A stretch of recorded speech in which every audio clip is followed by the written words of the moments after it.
Vítajte pri Farmárskej revii. Asi ste si všimli, že s nami môžete vyhrať tento traktor. Podrobnosti, tak ako vždy, tesne pred záverom našej relácie. Teraz máme pre vás pripravený prehľad tém, ktoré sme pripravili do dnešného vydania. Začíname výstrahou pred inváziou škodcov, ktorých sme doteraz u nás nepoznali. Pre aktívnych poľnohospodárov máme niekoľko upozornení na zmeny v tohtoročných žiadostiach o dotácie. Dnes vám predstavíme najagro dievča a najagro chlapca pre tento rok. V listárni sa opäť vraciame do hôr k výsadbe ovocných stromov. Dnes budeme upravovať korúnku po výsadbe. Globálna zmena klímy a fakt, že ľudia a tovary cestujú krížom krážom po svete, prináša to, že aj u nás sa rozširujú živočíchy a rastliny, ktoré sú tu nepôvodné, ba priam invazívne. Svoj pohľad na to, ako sa s tým vyrovnať, nám prinášajú pracovníci Ústredného kontrolného a skúšobného ústavu poľnohospodárskeho. Otepľovanie, medzinárodný obchod, ale aj nelegálne dovozy sú príčinou, že sa na Slovensku objavujú škodcovia, ktorí tu nikdy predtým neboli. Znamená to, že tu nemajú prirodzených nepriateľov a preto hrozí, že sa príliš rozmnožia a potlačia domáce organizmy. Vykonávame prieskumy na prioritných škodcov, ktorí sú najvýznamnejší škodcovia. Na týchto vlastne Európska komisia stanovila najväčšie riziko. No a títo prioritní škodcovia, tých, ktorí sledujeme na Slovensku, je ich 16, 14 z toho sú živočíšni škodcovia, jedno je bakterióza a jedno je karanténne háďatko. Ešte by som chcela povedať, že vlastne všetky tieto škodce sú škodce, ktoré sa na našom území momentálne nevyskytujú. A keby sem títo prioritní škodcovia prenikli, tak mal by to veľmi veľký dopad na poľnohospodárstvo, lesníctvo a životné prostredie. Ide o prenášačov chorôb, ktoré postihujú zeleninu, ovocné dreviny, ale aj rôzne druhy listnatých stromov. Novými škodcami, ktorí v poslednom roku prenikli na Slovensko, sú vrtivka rakytníková, ktorá spôsobuje hnilobu na plodoch rakytníka, a fytoplazma, ktorá poškodzuje vinič. Významnou chorobou je zlaté žltnutie viniča, takzvané. Je to fytoplazma, ktorá sa vyskytuje v Európe v niektorých krajinách vinohradníckych a bola nájdená v lani už aj na Slovensku v jednom vinohrade a preto sa zameriavame na sledovanie tejto choroby čoraz intenzívnejšie. Prenáša sa cikátkou, ktorá je bežne rozšírená vo všetkých vinohradníckych oblastiach Slovenska, tzv. Scaphoides titanus. Je to cikátka, ktorá teda dokáže tú fytoplazmu do seba nasať a tým, že prelieta z jedného kráviniča na druhý ker, tak prenáša túto chorobu tým cicaním rastlinných šťav. Príznaky fytoplazmy je zložité odlíšiť od iných komplikácií. Začiatočné prejavy sú vo forme takých žltých škvrn na listoch, ktoré sa nachádzajú medzi žilnatinami, niekedy aj predčnievajúce žilnatinu. Tieto škvrny sa zväčšujú, postupne hnednú, ale vinohradníci určite veľmi dobre vedia, že takéto škvrnitosti sa vyskytujú aj z iných dôvodov. Môže to byť aj obyčajné sucho, môžu to byť vírusové choroby, prípadne nejaké ďalšie poškodenia, takže jednoznačné určenie je možné iba formou diagnostiky v diagnostickom laboratóriu. Ak sa fytoplazma na viniči potvrdí, musí kontrolný ústav nariadiť likvidáciu napadnutých krov. Nasledujúce 3 roky je tiež nutný monitoring vinohradu, aby sa predišlo ďalšiemu výskytu škodcu. Práve pre ochranu vinohradov robia inšpektori kontrolného úradu pravidelný monitoring na vybraných miestach. Vzhľadom na to, že je ešte len začiatok vegetácie, tak momentálne sme zavesili žlté lepové doštičky, ktoré slúžia na monitoring škodlivých organizmov. Tieto žlté lepové doštičky potom idú do nášho diagnostického laboratória, kde sa analyzujú a vlastne laboratórne sa potvrdí prítomnosť škodlivého organizmu, ktorý je cieľom nášho monitoringu. Do smykadla chytáme škodcov, ktorí sa vyskytujú prirodzene v poraste trávy alebo tesne nad povrchom. A rovnako aj títo škodcovia sa odoberajú živí a následne idú do laboratória na analýzu.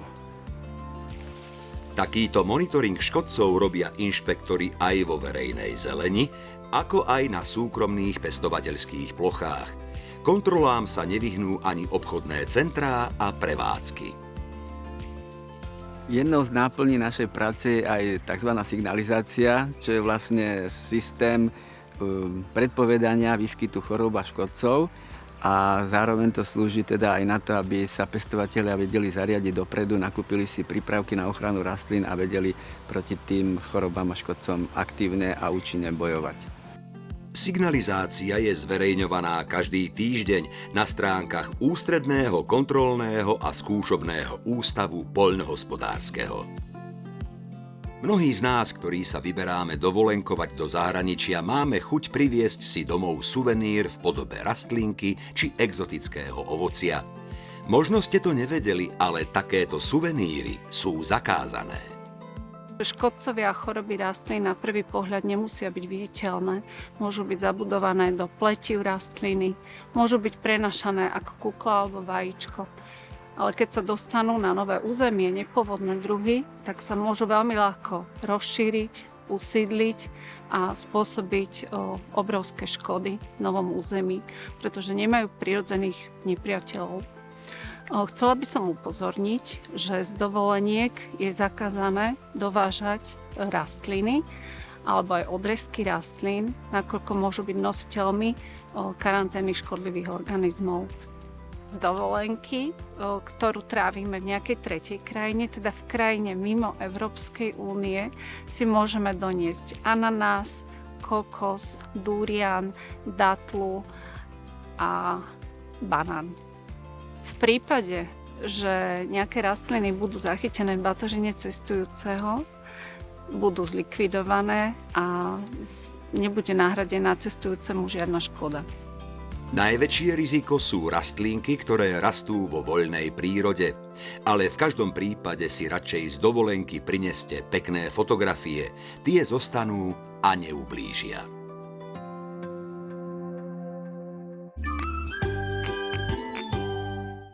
Do 31. mája môžu poľnohospodári podávať žiadosti o tzv. Dotácie, alebo inak povedané priame platby. V nasledujúcej reportáži vám vysvetlíme, aké zmeny sa udiali v žiadostiach o priame platby v rastlinnej výrobe, ktoré môžete podávať do konca tohto mesiaca. Poľnohospodári majú teraz veľa práce nielen so zakladaním a ošetrovaním budúcej úrody, ale aj s tým, aby načas podali žiadosť o priame platby.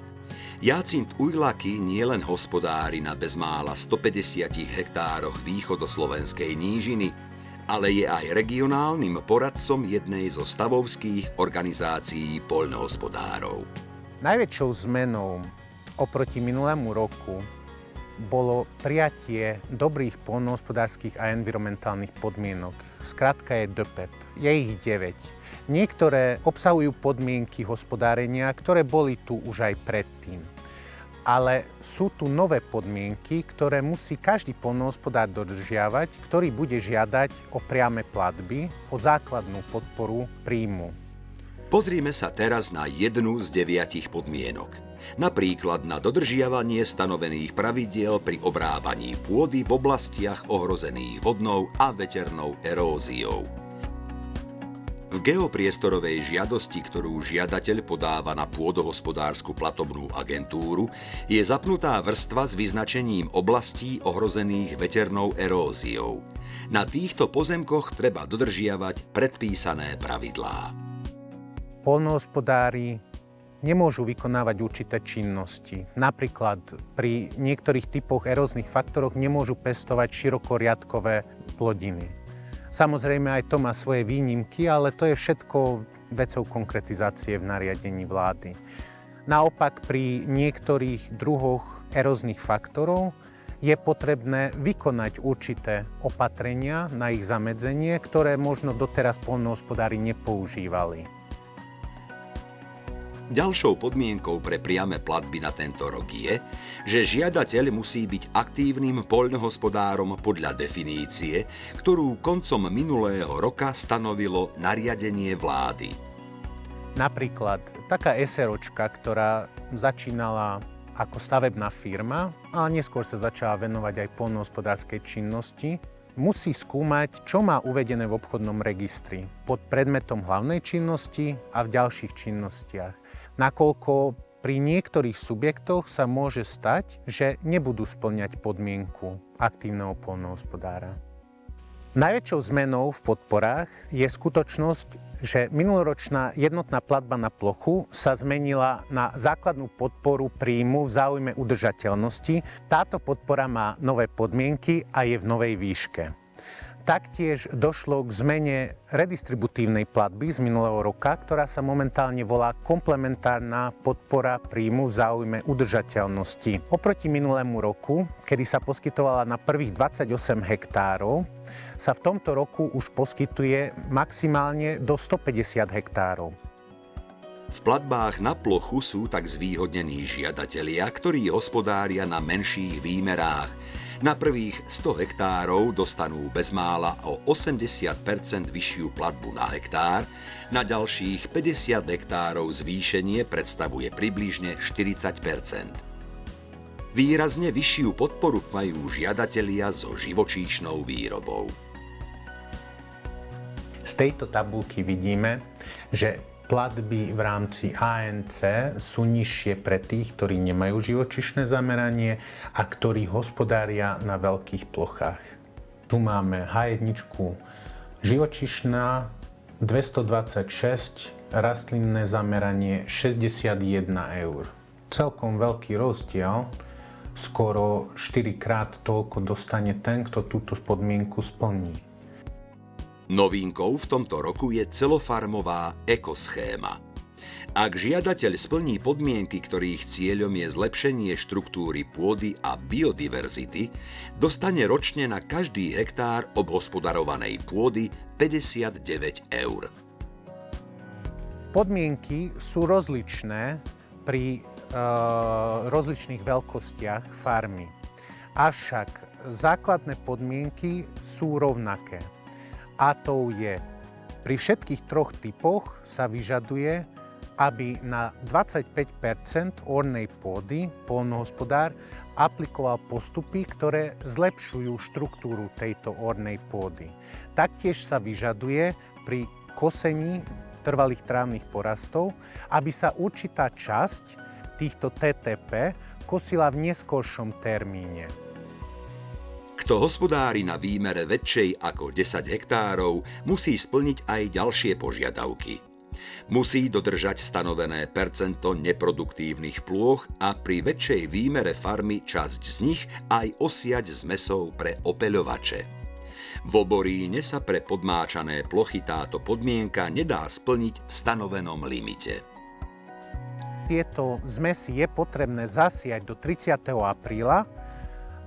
Dalo by sa povedať, že nesplnil som podmienku na celofarmovú ekoschému a tým pádom ani nemá zmysel pre mňa ísť do toho a zaškrtávať to v jednotnej žiadosti.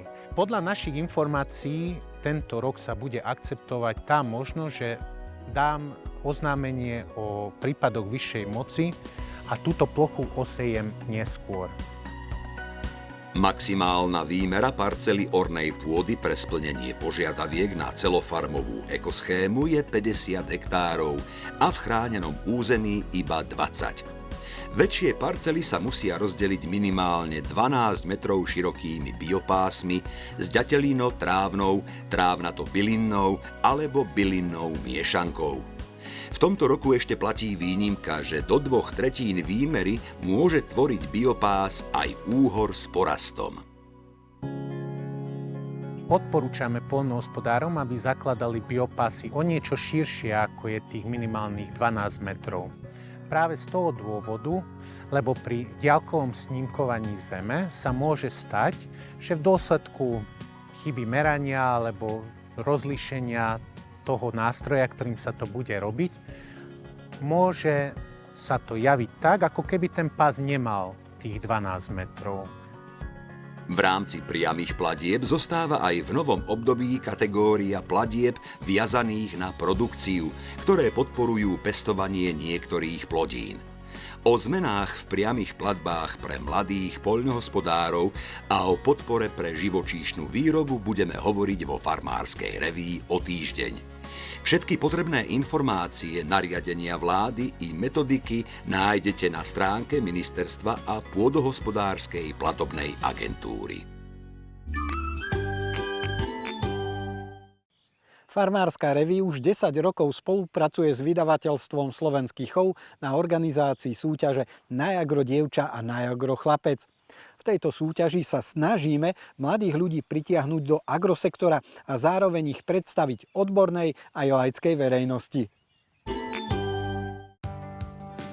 10 rokov je už doba, za ktorú možno hodnotiť počit ľudí z vydavateľstva Slovenský chov, organizovať netradičnú súťaž pre študentov maturitných odborov týkajúcich sa poľnohospodárstva. Po možno trochu rozpačitých začiatkoch sa posledný ročník ukázal ako vydarený a dokonca aj rekordný. Takmer 50 žiakov z celého Slovenska, reprezentujúcich až 15 stredných škôl. To táto súťaž ešte nemala. To je zatiaľ rekordný ročník.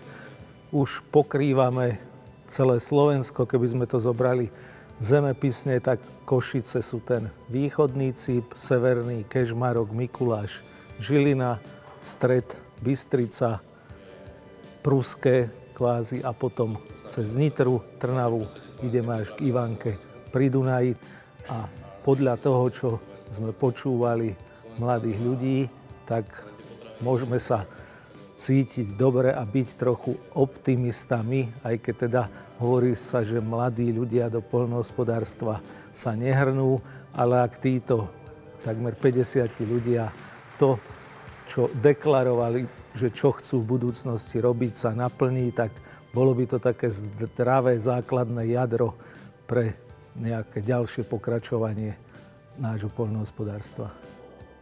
Súťažiaci naozaj akoby vyvracali informácie z trhu práce, že mladým sa do poľnohospodárstva nechce. A pritom okrem chuti do farmárčenia im nechýba ani zdravý gazdovský pohľad na to, prečo to chcú robiť. Viac menej každý z nich deklaroval, že by mohol byť veľkým prínosom pre náš agrosektor a v tých slovách rezonovali, skoro každý hovoril, že by chcel prispieť k tomu, aby sa menej potravín na Slovensko dovážalo a aby sa ich viac vyrábalo tu. To sa nieslo vlastne vystúpeniami takmer všetkých z týchto 48 študentov. O to ťažšiu úlohu mala súťažná porota, ktorá posudzovala odprezentované predstavy súčasných študentov o svojom budúcom farmárčení. Tie predstavy mladých ľudí sú spojené s tým, že sú naozaj mladí, že sú plní energie, že sú plní odhodlania, ale väčšinou sú to ľudia, ktorí už niečo s poľnohospodárstvom majú spoločné. Či už prichádzajú z rodín, z gazdovstiev, z fariem svojich rodičov, alebo sa stretávajú s poľnohospodárstvom na škole. Takže väčšinou už vedia, o čom hovoria a to je fantastické, že napriek tomu chcú v poľnohospodárstve robiť. Treba pamätať, že to sú študenti stredných škôl a myslieť na to, že každý z nich má obrovský potenciál, každý z nich má predstavu, čo chce robiť. Mnoho z nich mali už konkrétnu predstavu a mnoho z nich boli naozaj výborné nápady, ktoré sú životaschopné. To znamená, že kto konkrétne ma zaujal, asi by som krivdil, pretože naozaj každý jeden mal dobré nápady. Sčítavanie bodov tak trvalo nejaký ten čas, po ktorom už prišiel ten slávnostný okamih vyrieknutia mien víťazov. Pri nich možno konštatovať, že o budúcnosť poľnohospodárstva sa určite nemusia obávať v okrese Komárno, keďže aj Najagro chlapec, aj Najagro dievča pochádzajú práve z tejto oblasti. Ja sa určite asi neuplatním v tom agropodnikaní, ale v tom chovu koní, keďže študujem tento odbor tiež a chcem mať vlastne ten chov koní alebo podnikať s tými koňmi.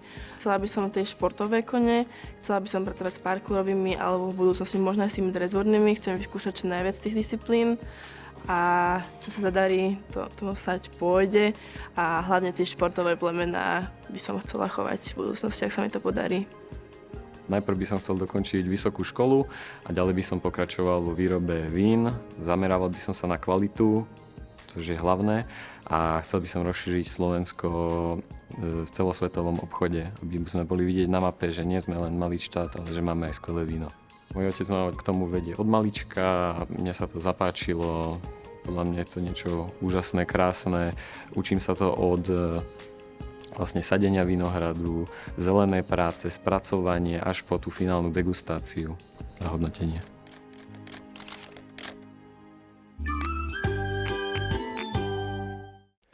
V predchádzajúcich dvoch dieloch listárne sme sadili ovocné stromy v drsných podmienkach vysoko v horách. Povedali sme si, že sem patria úplne iné stromy ako na Dolniaky. Ľudovaž nám vysvetlil, že tu sa bude dariť výhradne silno rastúcim starým odrodám na generatívnych podpníkoch.